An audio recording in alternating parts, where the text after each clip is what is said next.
Buenos días, yo soy José Luis Gelo. Hoy vamos a charlar sobre el concepto de fracturas, reducción, estabilidad y consolidación ósea.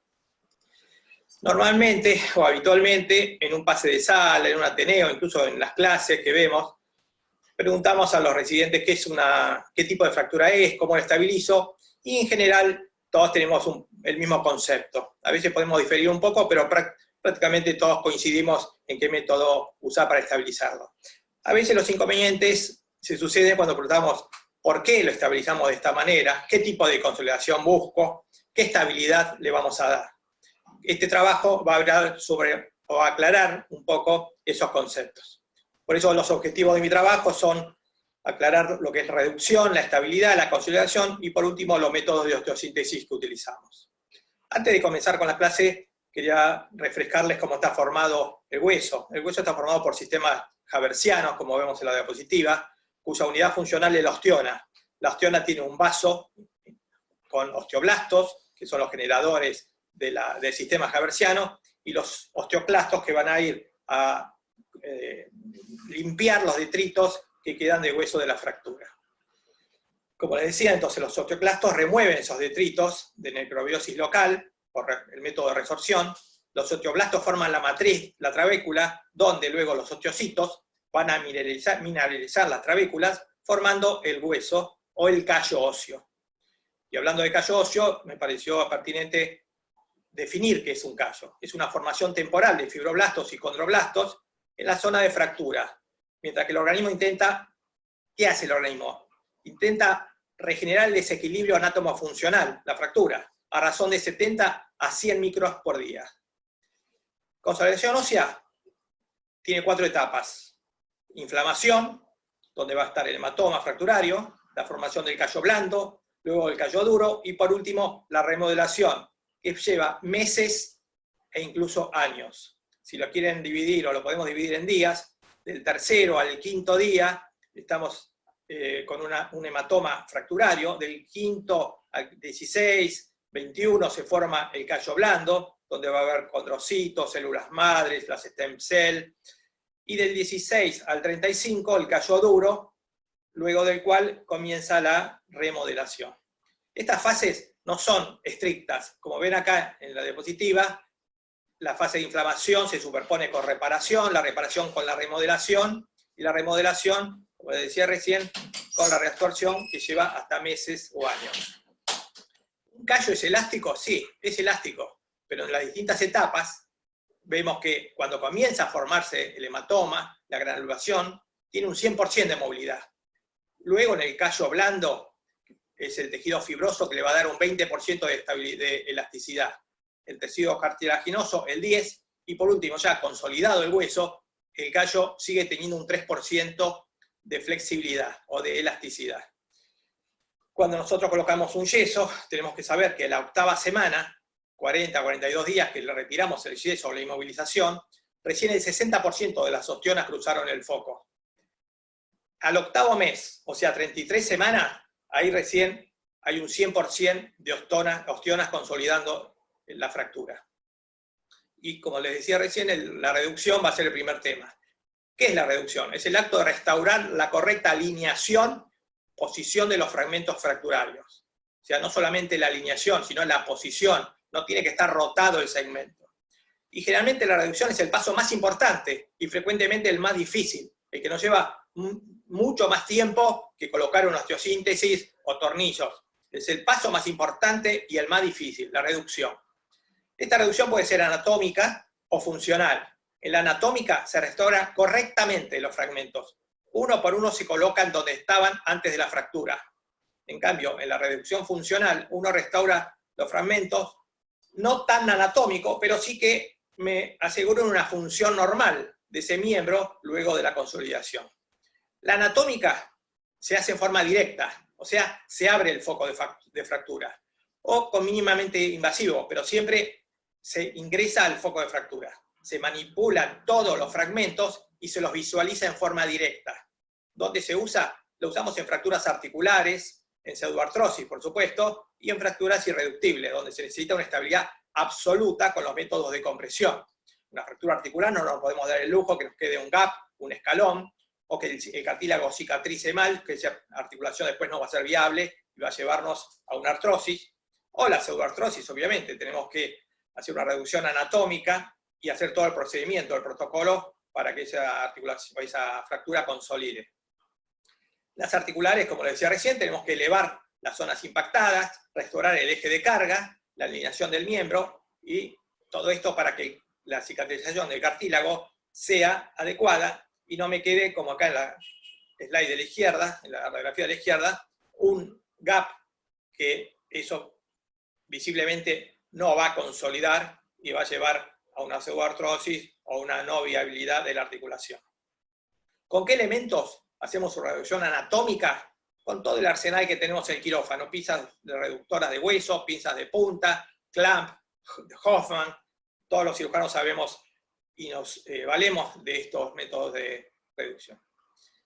La reducción anatómica, les repito, entonces, resumiendo, que quede claro, es abierta o mínimamente invasiva. Hay manipulación directa de los fragmentos, y como les dije recién, la vamos a usar en articulares, irreductibles, o fracturas donde tengamos una pseudoartrosis. Segunda reducción es la funcional. La primera era la anatómica, esta es la funcional. Es un procedimiento cerrado. Las fuerzas para reducir esa fractura se aplican a distancia. O sea, no ingresamos en el foco de fractura, no abordamos el hematoma fracturario. Y en esta reducción funcional tampoco se visualizan los fragmentos. Usamos el intensificador de imágenes. ¿Cuál es la ventaja? Como decía recién, respeta la biología de la fractura, el hematoma fracturario. ¿Dónde se aplica? En fracturas multifragmentarias, en todas, tanto extraarticulares como metafisarias como diafisarias. No en las articulares. Y también se aplica en las metafisarias y diafisarias simples, como después vamos a ver en los distintos casos. Acá tenemos, en el de la izquierda, una fractura multifragmentaria, diafisaria, con un clavo de Ender que después seguramente se le colocó un clavo endomedular. Y en la de la derecha, una fractura también polifragmentaria, donde se la redujo con una placa y tornillos. Las diafisarias, también, como les decía hace 2 minutos, se realiza una reducción funcional. Acá hay que alinear los ejes, la longitud, como hablábamos, y fundamentalmente la rotación. Sobre todo en estas fracturas que son segmentarias, como la de la izquierda, donde tenemos un tercer fragmento entre las dos epífisis, donde la fuerza de los músculos tienden a rotarlo. Acá es importante posicionar y ver la rotación de ese fragmento. Y luego, con un endomedular, hacemos la reducción, como les decía, funcional, entrando al canal medular, lejos del foco de fractura. ¿Qué se usa? En general, reducciones combinadas, donde la anatómica y la funcional se hacen en el mismo ortoquirúrgico, donde en fracturas intraarticulares con extensión metafisiaria o diafisaria, y para eso podemos usar, hay muchos métodos, pero yo puse acá uno, el famoso distractor, que es para la alineación indirecta. Esto me va a regenerar, o podemos lograr la longitud y los ejes anatómicos, y luego con utilización de puntas, con tornillo canulado, aguja de Kirchner, o lo que tengamos a mano, hacemos un ajuste fino de los fragmentos. Por lo tanto, primero hacemos una reducción indirecta, y luego, con todos estos elementos, vamos ajustando los fragmentos para hacer una reducción anatómica. Hablamos recién de reducción, dijimos anatómica y funcional, ahora hablamos de consolidación. La dividimos en dos. Puede ser consolidación directa, también llamada primaria, que me va a formar un callo directo, una remodelación interna, un callo endóstico. Y consolidación secundaria o indirecta, que va a formar un callo indirecto, una formación del callo, con callo rígido o callo perióstico. Quien empezó a hablar del tema de estabilidad y consolidación fue el doctor Robert Danis, el cual veía que cuando él le daba consolidación primaria, no tenía callo perióstico.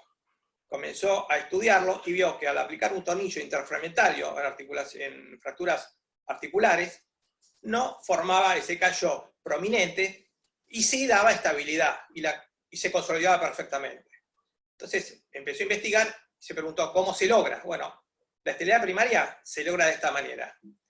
Solo con estabilidad absoluta, o sea, sin movimiento. Es un proceso que remodela por ostiona, como ven en el slide, sin callo óseo prominente. Si bien saltea los 3 primeros pasos, no es más rápido. Y la remodelación, que a posteriori tarda meses o años. En este slide ven, o se puede observar, cómo el vaso está atravesando el foco de fractura. Ese vaso va acompañado de sistemas, o va a formar el sistema haversiano para formar luego el callo. La consolidación primaria y el callo, acá tenemos algunos ejemplos. En la slide de la izquierda, una placa con 2 tornillos interfragmentarios. Esos tornillos van a ser los que van a dar la estabilidad absoluta para que se logre la consolidación primaria. En el slide de la derecha tenemos en el cúbito justamente una consolidación primaria y en el radio una consolidación secundaria. Acá tenemos ejemplos de callo indirecto. Una fractura de húmero en el de la izquierda, que se empieza a formar el callo, y ya a la derecha el callo conformado, el callo exóstico. En clavícula también, donde no se logró una estabilidad absoluta, no hubo una reducción anatómica, y ¿qué sucedió? Se formó el callo exóstico.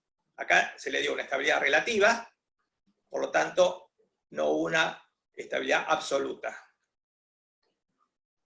Acá tienen 3 slides, donde en la del medio tenemos una fractura de tibia que consolidó con callo exóstico. ¿Cómo se forma ese callo exóstico? En la consolidación secundaria. Y como hablábamos hoy, tenemos a la izquierda a la derecha, una fractura, el hematoma, se van formando los vasos, el callo externo, hasta finalizar con el callo duro y la exóstosis del callo conformado. ¿Cómo evoluciona? Acá tienen un slide donde tenemos los osteoblastos con los osteoclastos, ya formaron la red donde luego, en la siguiente etapa, los osteocitos van a conformar el callo. Acá tenemos un ejemplo de consolidación indirecta. ¿Cómo se puede lograr? Como tenemos a la derecha, con un clavo endomedular, donde va a tener movilidad ese foco. Por eso se va a formar un callo secundario.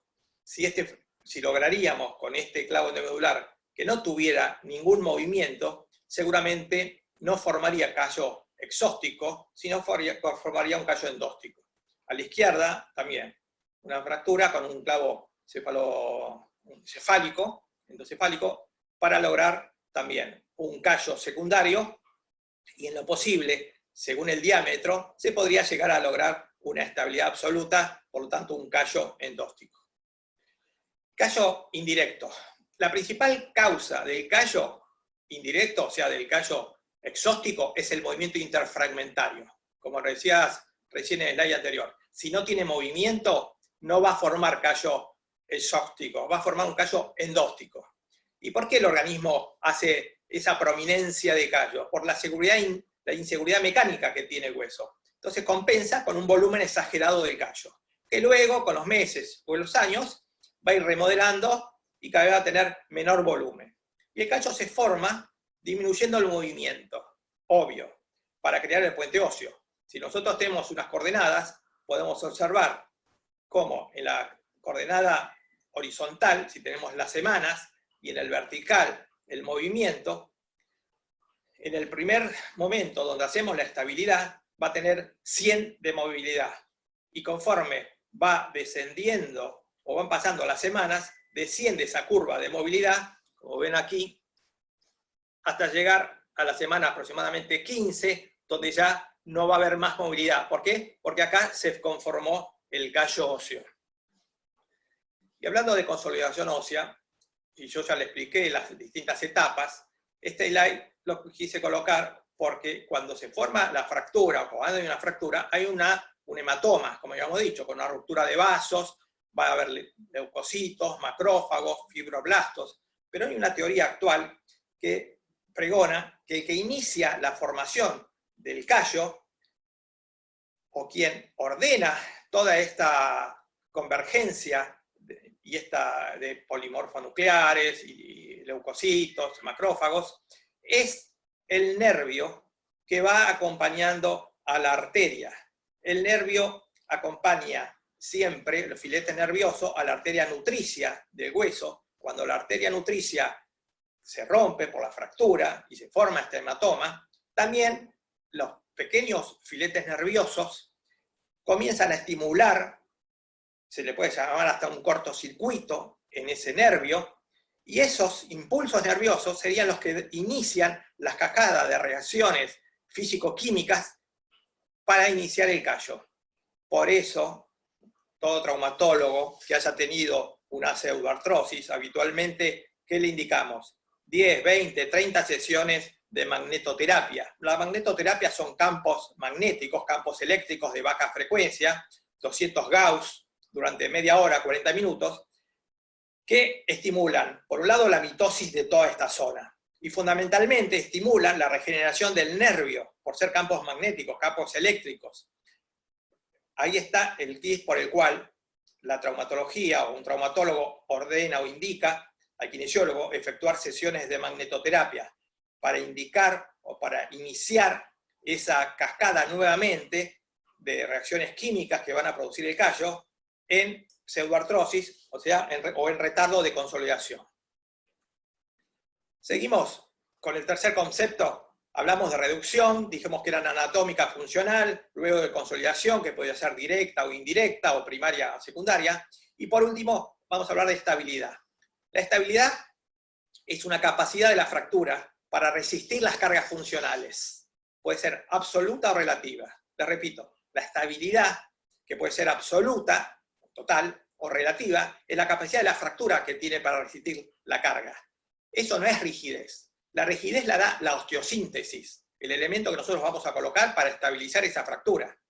Por eso cuando se rompe, es el implante que no resistió la deformación a la cual estábamos sobrecargando esa articulación. Vamos a ver, o ese callo, perdón. Ahora vamos a ver cuáles fueron las causas por las cuales se puede haber roto el implante. Les decía, hay una estabilidad absoluta que se logra con la total ausencia de movilidad de foco. No tiene que haber movilidad para tener una estabilidad absoluta. Desde ya, tenemos que tener una preservación de la vascularización. Si nosotros eliminamos la vascularización, no va a formarse el callo. Tenemos que tener una reducción anatómica, es otra de las premisas para tener una estabilidad absoluta. ¿Con qué? Podemos hacerlo con un clavo interfragmentario, un clavo endomedular, placas de sostén, y para tener una estabilidad absoluta tenemos que tener el strain reducido. ¿Qué es el strain? Es la tensión, la presión, la deformación que existe sobre el foco de fractura cuando los músculos traccionan y el hueso tiende a deformarse. El strain, entonces, le repito, es la tensión o la deformación que soporta esa fractura.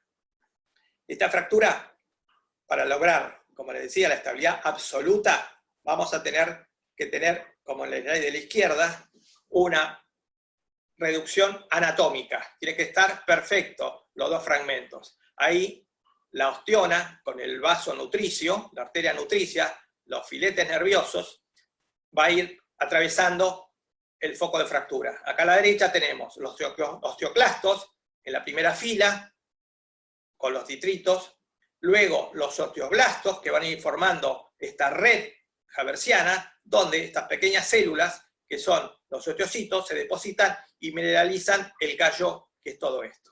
Este es un corte transversal, donde en el medio, esto, está aquí la arteria nutricia con los filetes nerviosos.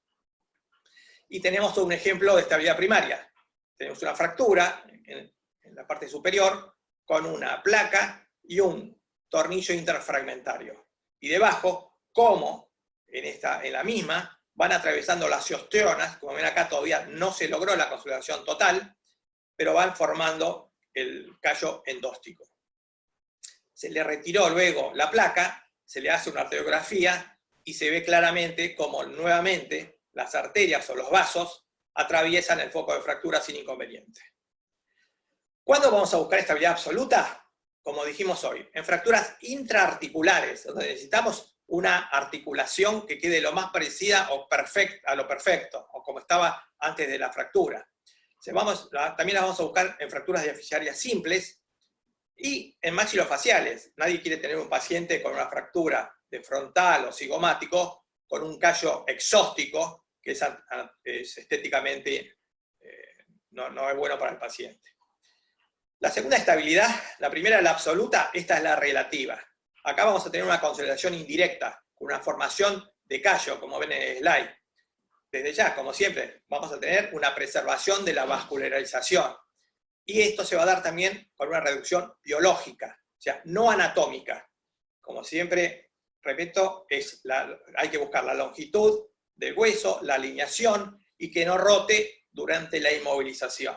Acá vamos a lograr una estabilidad relativa. ¿Con qué? Con movimiento. Ahora, ¿qué movimiento? No puede ser cualquier movimiento, tiene que ser un movimiento controlado. ¿Y con qué lo voy a lograr? Con un yeso, con una placa puente, como ven acá en el slide de la derecha. Esto va a generar que se forme el callo exóstico, como ven en el dibujo. Y este movimiento al cual me hacía referencia, esta tendencia a la fractura, al desplazamiento, tiene una fórmula que es simple para sacarla, y se mide en porcentaje. Entonces el strain, en porcentaje, la fórmula es el cambio de longitud, o sea, el gap que se formó con la fractura, por 100 sobre la longitud original que tenía el hueso. Quiero dejarles claro una cosa. Esta estabilidad, de la cual estamos hablando en este momento, determina la cantidad de movimiento, o sea, determina la cantidad de foco. Si nosotros le dejamos mucho movimiento, mucho strain, va a consolidar de una manera. Si le dejamos 0 o casi 0 de strain, el callo va a ser endóstico. Por lo tanto, la cantidad de strain determina el tipo de consolidación. O sea, una consolidación directa o una consolidación indirecta. Callo endóstico o callo exóstico. Y llevada a la práctica, acá tenemos una fractura a la derecha, que es un trazo simple, y la fractura de la izquierda, una multifragmentaria. A ambos le vamos a aplicar la misma fuerza, o sea, la misma fractura. ¿Y qué sucede si le aplicamos la misma fuerza? Esto, en el trazo simple se va a diastazar de una manera que creo esto tiene pocas chances de consolidar. En cambio, en la multifragmentaria, esa fractura, ese strain, se disipa entre todos los fragmentos. Esto sí va a tener muchas chances de consolidar. Entonces, a un hueso le aplicamos la misma fuerza para fracturarlo, y en trazo simple, el strain va a ser mucho mayor que en una multifragmentaria. Y la fórmula es simple, se las dejo.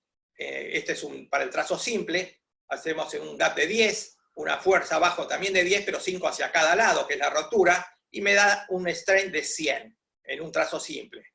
En cambio, en una polifragmentada, si le tiramos o le producimos la misma fractura de 5 para cada lado, el strain me va a dar 10. Eso sí tiene posibilidades de consolidar.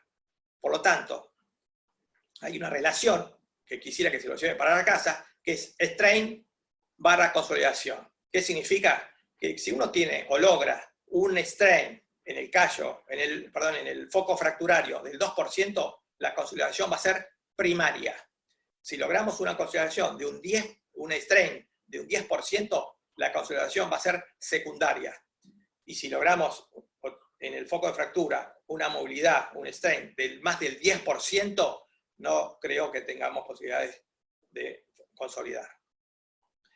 La aplicación de esta estabilidad relativa es en fracturas no articulares simples y en fracturas multifragmentarias, tanto diaficiarias como metafisiarias complejas. ¿Cómo se logra la estabilidad relativa? Con un yeso, con una tracción, con un tutor externo, una placa puente, un endomedular, en fin, la podemos lograr con todo el arsenal que tenemos también para estabilizar fracturas. Resumiendo, la estabilidad, en realidad vamos a hacer un resumen de estabilidad. En fracturas multifragmentarias, diaficiarias y con bajo strain, o sea, con baja movilidad, vamos a buscar estabilidad relativa. Estamos hablando de estabilidad relativa. Se la va a fijar con un yeso, como dije, una placa puente, un endomedular. ¿Para qué? Para lograr una consolidación con callo óseo, un callo exóstico. En cambio, en una fractura articular con un trazo simple y con un alto strain, con alta movilidad, vamos a buscar una estabilidad absoluta, con una placa de neutralización o un tornillo interfragmentario, para lograr una consolidación sin callo óseo. ¿Qué quiero lograr? Que la articulación me quede lo más anatómicamente posible. Métodos. Los métodos, como vine diciendo a través de toda la charla, tenemos distractores, tenemos técnicas de push and pull, joystick, placas, clavos endomedulares, hasta incluso sábanas. Hemos reducido fracturas de miembros con tracción y contratracción. Tenemos reducción por implantes, tornillos que se acercan a la placa cuando uno va haciendo la tracción. Y acá tenemos un poco de imágenes de todo lo que les estoy diciendo. Entonces, mensaje para el hogar, simple. En fracturas articulares, reducción anatómica se va a buscar, que es la directa o abierta, con una estabilidad absoluta, con una consolidación primaria, directa, remodelación interna, o sea, el callo endóstico. Entonces, en una articulación, tiene que quedar lo más anatómicamente posible, con una estabilidad absoluta, no tiene que tener movilidad, y una consolidación primaria. En la fractura diafisaria, como vemos en la de la derecha, vamos a hacer una reducción funcional, indirecta o cerrada, ingresando o manipulándola lejos del foco de fractura. Vamos a darle una estabilidad relativa, y la consolidación que vamos a buscar es secundaria, indirecta, que va a formar un callo perióstico. Y le vamos a mostrar algunos casos clínicos. Caso 1. En esta fractura diafisaria, ¿qué vamos a buscar? Una reducción funcional. Vamos a ingresar por lejos del foco. Vamos a tratar de atravesarlo o enhebrarlo con un clavo endomedular, buscando una estabilidad relativa y una consolidación secundaria. ¿Lo podemos lograr? Seguramente. A veces nos va a pasar, como en alguno de estos slides que les voy a mostrar, donde la consolidación no fue secundaria, sino que fue primaria, donde no hizo callo. ¿Por qué? Porque se logró un strain cercano al cero. Un caso 2, acá ya tenemos una fractura articular, y como les dije, en un articular que vamos a tratar de hacer una reducción anatómica, estabilizarla con una placa, con tornillos, y buscar una consolidación directa. Tratar de no tener callo. Acá no podemos dejar callo que nos interrumpa la movilidad de la articulación, sino el cartílago se va a erosionar y esa articulación se va a destruir. Entonces, en un articular, como les dije varias veces, buscamos una reducción anatómica con esta placa, una estabilidad absoluta y la consolidación directa. El caso 3, un chico de 14 años, una fractura de fémur. Acá se pensó colocar un clavo endomedular, pero como tenía 14 años y no sabía si el hueso lo iba a tolerar, se le colocó una placa puente. En la placa, si bien en la de la izquierda acá veo el tornillo muy cerca del foco de fractura, esto es una reducción funcional. Aquí se fue a buscar una consolidación indirecta. De hecho, fíjense en la de la derecha cómo se formó el callo óseo, y acá se le dio una estabilidad relativa. En una persona adulta, seguramente esta placa hubiese sido, no se hubiese pensado en esta placa, sino en un clavo endomedular. El cuarto caso, un varón de 44 años, accidente vial, fractura de tibia, como la ven, diafisaria simple, con una fractura de malleolo posterior, que es este.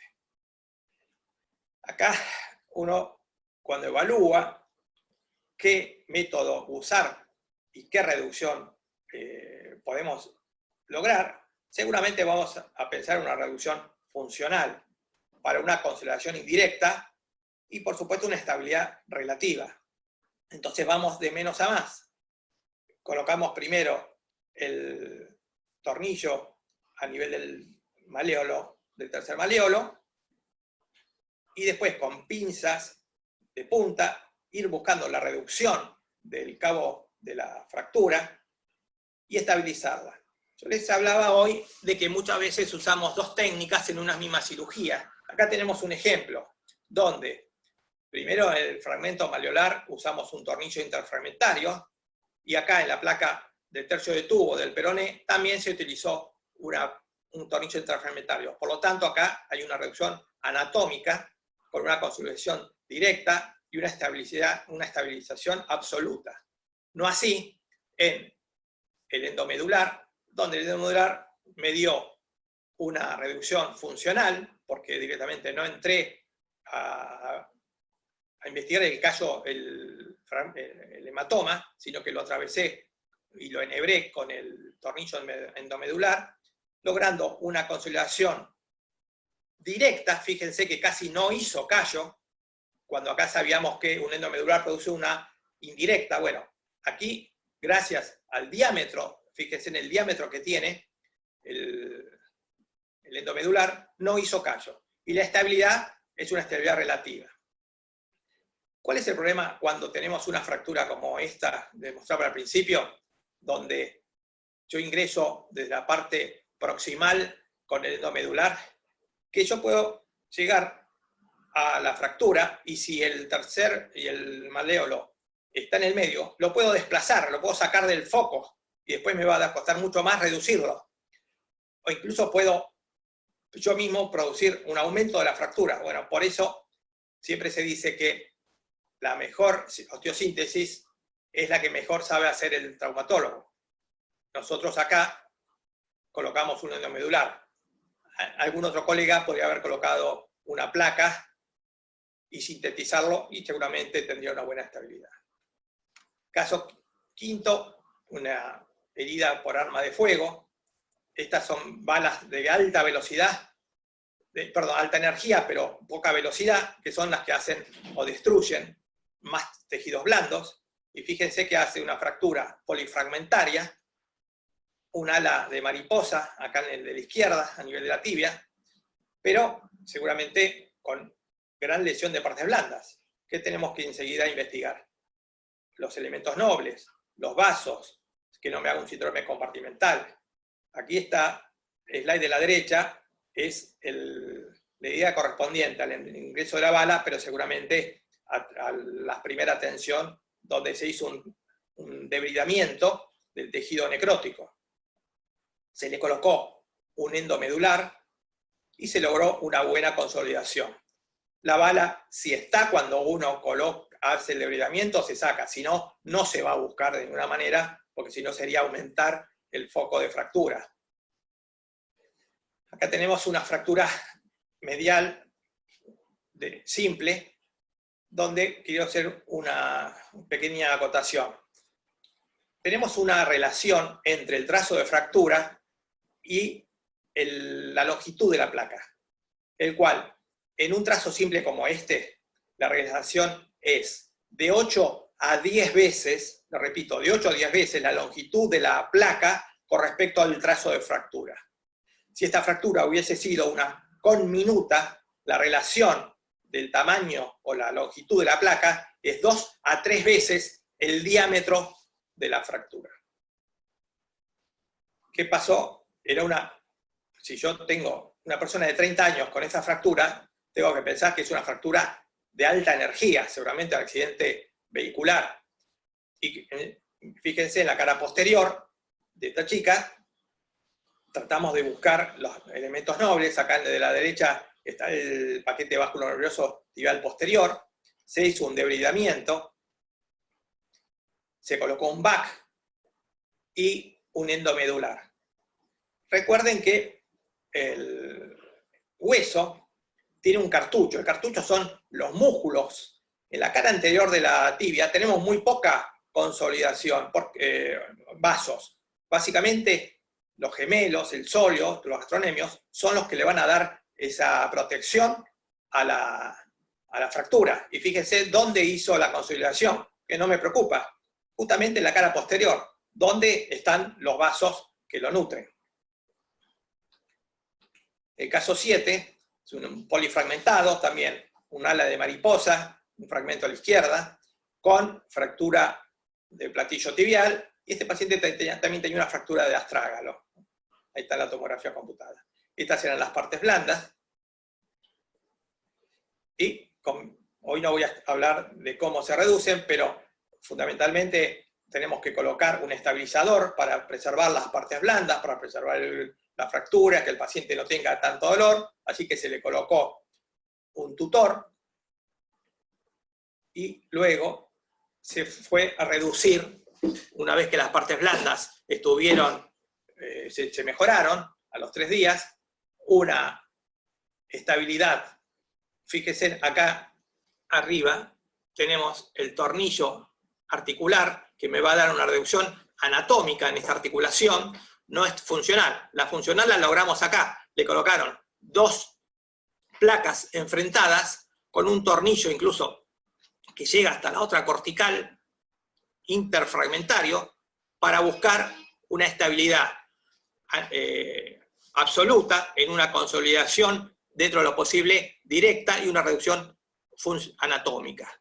Estos son ejemplos donde les vengo diciendo en varios de los slides, uno busca consolidar o reducir esa fractura con todas las características que les vengo diciendo. Reducción anatómica y funcional, o sea, anatómica en las articulaciones, funcional en la diáfisis, con conciliación directa en la articulación, indirecta en la diáfisis, y una estabilidad o movilidad absoluta, sin movilidad, ¿no es cierto?, en la articulación, no así debajo, como se ve en este caso, en las fracturas diafisarias. Bueno, acá como ven a la derecha, en el astrágalo se le coloca también 2 tornillos para reducir esa fractura. Para ir terminando, esta fractura se le colocó 2 placas y una se rompió. ¿Por qué puede ser que se rompa? Bueno, todos sabemos que por una infección seguramente se puede haber roto por no lograr la estabilidad. Nos quedamos cortos pensando que con estas placas íbamos a lograr una estabilidad de esa articulación, de esa fractura, perdón, y no la logramos. O el paciente de pronto hizo una descarga precoz, o también muchas veces la desvitalización excesiva que hacemos. Fíjense que este paciente ya venía con otra fractura anterior, y acá en el hueso se ve el hueso blanco. En la anterior cirugía se debridó, se desvitalizó demasiado, y eso hizo que el paciente terminara con una ruptura de la placa. Se le retiró todo el material, se hizo aumentación con callo autólogo y homólogo, y se le estabilizó con nuevamente otra placa, logrando una buena consolidación. Por último, tenemos esta fractura, esta es la última que les voy a mostrar, donde tenemos un trazo segmentario. El problema de estos trazos es la rotación, la angulación que tienen. Entonces, en primer momento se estabilizó porque era bilateral, la fractura, una caída de altura, con un tutor externo. Luego, desde proximal a distal, se fue cerrando esa fractura con estas pinzas y se hizo una estabilidad, una reducción anatómica, acá, directa, abierta. Luego se le colocó una placa con tornillos interfragmentarios, esto siempre buscando una consolidación directa, dándole una estabilidad absoluta, y luego, fíjense, acá están las cicatrices por donde se ingresaron la placa lateral, y esta se hizo una reducción funcional, indirecta, cerrada, porque se ingresó por acá, no se llegó al foco de fractura, y se le estabilizó con tornillos. Recordar que entonces uno de los preceptos era de 8 a 10 veces el trazo de fractura en las simples, el tamaño de la placa, y de 2 a 3 veces en las conminutas. Tornillos de 0,5, colocar uno cada 2 orificios para estabilidad relativa, y espero que todo esto haya terminado con un refresco para todos mis colegas de cuáles son los métodos de reducción, de consolidación y de estabilidad.